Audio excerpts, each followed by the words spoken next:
And so nice underglazing, well done, no underglaze, except a little bit of drips on the bottom. So remember, no underglazing on the bottom, right? Right. We did have a couple of pieces stick. This one, if there's a question that maybe the bottom is not wiped good enough, or if it's underglazed, and some underglazes won't stick, but a lot do, I'll put a piece under it to protect the kiln, and you'll have to pry it off yourself, hopefully. If it resists, this one should snap right off, but you may get a piece of this on it. So please no underglazing on the bottom, and this was questionable about wiping the bottom. So remember, even though you've used wax resist, what is the very 5th step of the glazing process that you need to do? What? Wipe it off with a sponge. And I did not fire some pieces. Let's get that out of the way too, because the glaze goes down too far. What should you do? Not only wax the bottom, but what? A ½ inch up. Yeah. So wax should be up here. There should not be glaze right here, because this will stick to the kiln. It's too close to the bottom. Same with this piece, maybe even the same owner. Too close to the bottom. So these can be fired, but what's going to happen to these pots? Got to be waxed again. No. So Well, no, there's an easier thing, so that we're sure they're not going to stick. All this person has to do is wipe the glaze up from the bottom, like 3/8 to a ½ inch. Okay, so the owner of these pots these owners will have to wipe the pots up ½ inch perimeter. Do you guys remember, are we doing a firing today?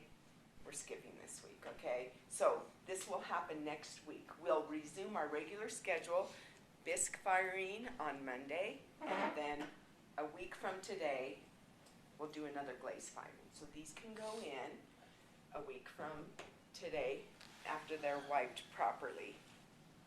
Okay, these were back on the firing shelf, and this one was even still wet. So I do not want projects by the kiln unless they are absolutely ready to be fired. Okay, so what does that mean in the terms of greenware? Greenware's Bone been dry. What? Oh, bone dry. Okay, can't be wet. What would have happened if I had put this in the kiln, if it was wet? Like that. Phew. And it would have ruined like all the pots on the whole shelf, okay, because it really splatters out. So no wet pieces, bone dry for bisque firing, and no greenware put out there for Wednesday for the glaze firing. They just clutter up the shelf. I want you to keep your projects on your shelf until they're ready to be fired. Now these ones, because they're fired, keep them around, and it's nice to have them displayed there, because what are we going to need to have these for? The midterm. They're going to be graded. Okay, then you can take them after they're graded. Okay, there was a greenware piece that was glazed. So will you pass me that for us, please? Is the leg still? Yeah, it's still. Okay, and one of these legs came off, but this has been glazed, but it's greenware. So what's the problem with that? What should glaze be applied to? Greenware? Bisqueware. It should be applied after the first firing. So there's some confusion about when to put glaze on. A greenware piece has to go through a bisque firing before it's glazed, to go through glaze firing, okay? So this piece is in trouble because of the loose leg also. So talk to me after we go over the slab project, and we'll see about if we can salvage this or if you should just start over, because it's going to take some major work. Okay. So one more maintenance thing. this was left at the end of class. Why is this not okay? There's paint on it. Yeah, you guys have to clean it up. I'd prefer you to underglaze and glaze on newspaper. We have plenty in the boxes. These should really not be used to paint on, but if you get glaze, if you get underglaze or glaze on anything, what do you need to do? Obviously, clean up after yourself. This needs to be washed, okay? So I'll leave this here for the person who did this to wash it. Okay, so that's all about the things that, oh no, there was a couple more things that may be meant to be, I'm not sure.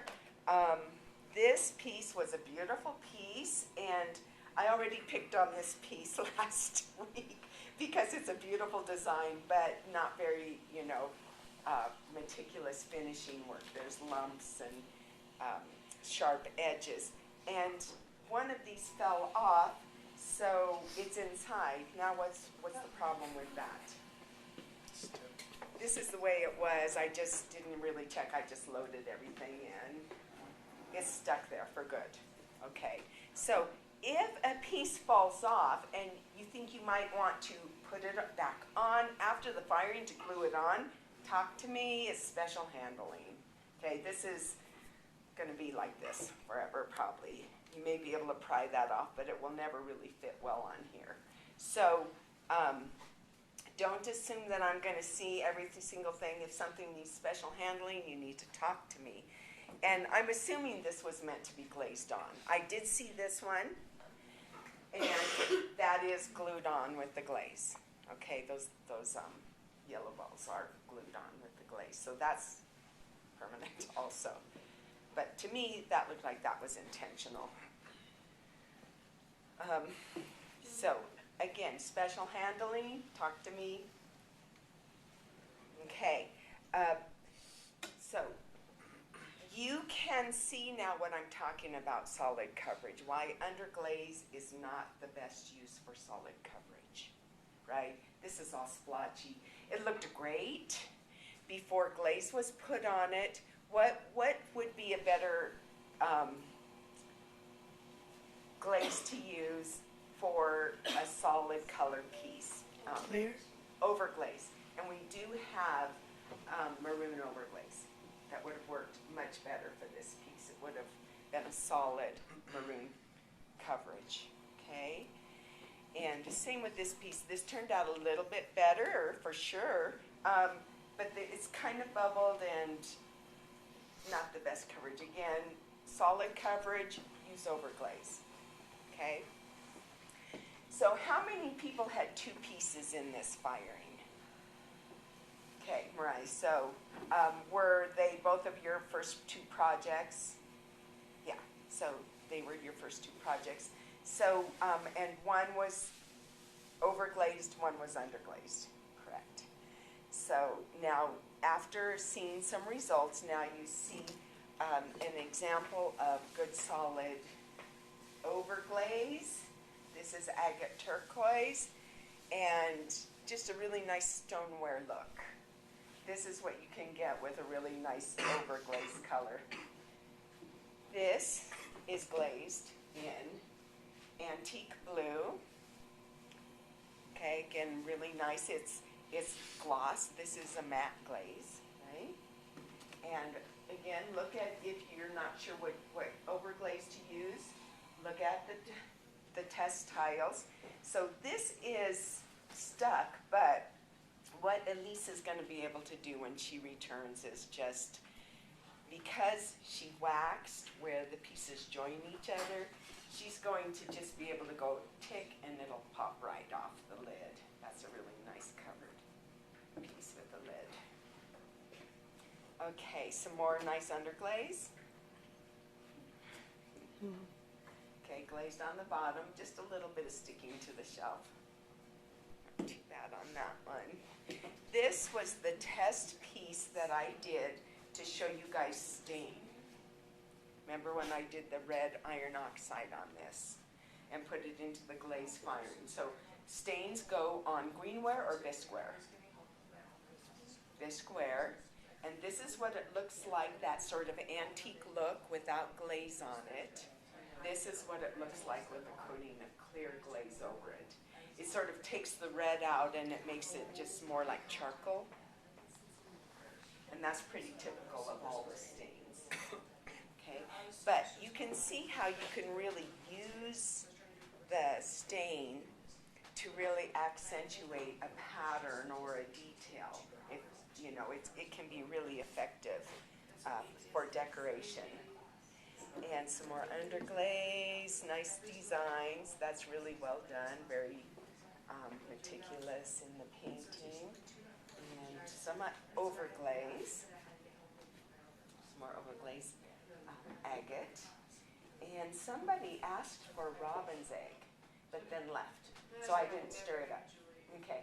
So anyway, when we come back, if you still want to use it, we'll, robin's egg is really a pretty glaze. When you guys see that, you're going to like it. This one, because it was glazed on the bottom, stuck a little bit to the shelf and pulled off a piece of it because it stuck to the shelf. Okay. I also brought some sandpaper pieces. They're in the bottom, second drawer down, because I only had one piece, so I brought some. Used a belt sander. And these are bisqueware pieces. This is the one I demonstrated glazing technique on, and I just wiped the glaze off. But these are bisque-fired bowls that are available to use for forms. Okay, somebody's using the little plastic bowl, I believe, still that I borrowed from the kitchen here. And I haven't used these for a while, but I think you guys might be interested. You can use these as slump molds to slump, soft slabs into, or to build in if you want to build a lattice bowl like Melissa did with hers. This will be even easier to work with as a bisqueware because it's porous. It'll absorb some of the moisture and be less stickage than even the plastic. Okay, so these are going to be back here by the test tiles, and I think that's all. So no firing today, but we will resume next week. Any questions about the glazing? Okay, or about these. So what we're moving on to, you guys, who's finished with their soft slab project? Okay, because you're going to get to start in on your hard slab project. Tell me, what is the difference?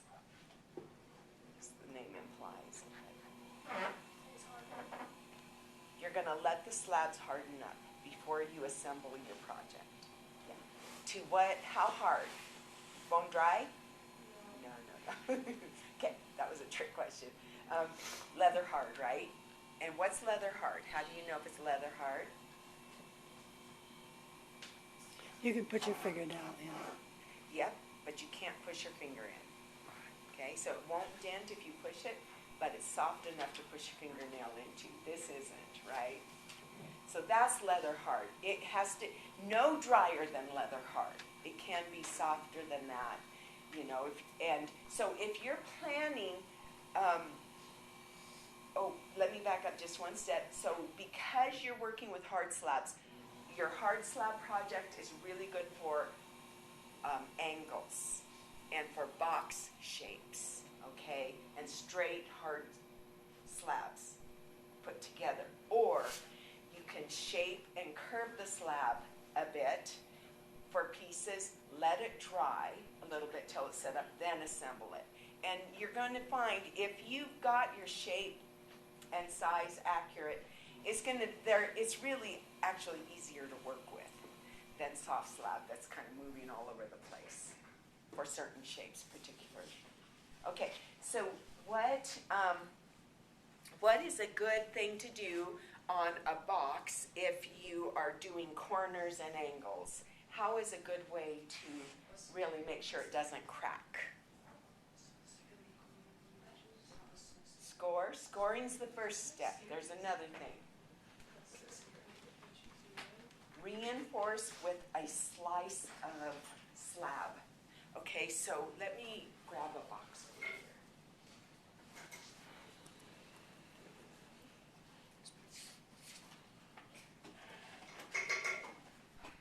This is Karen's. She's not here, but, and this is a pretty nice box. There's a couple of things I want to point out. First of all, look at the bottom.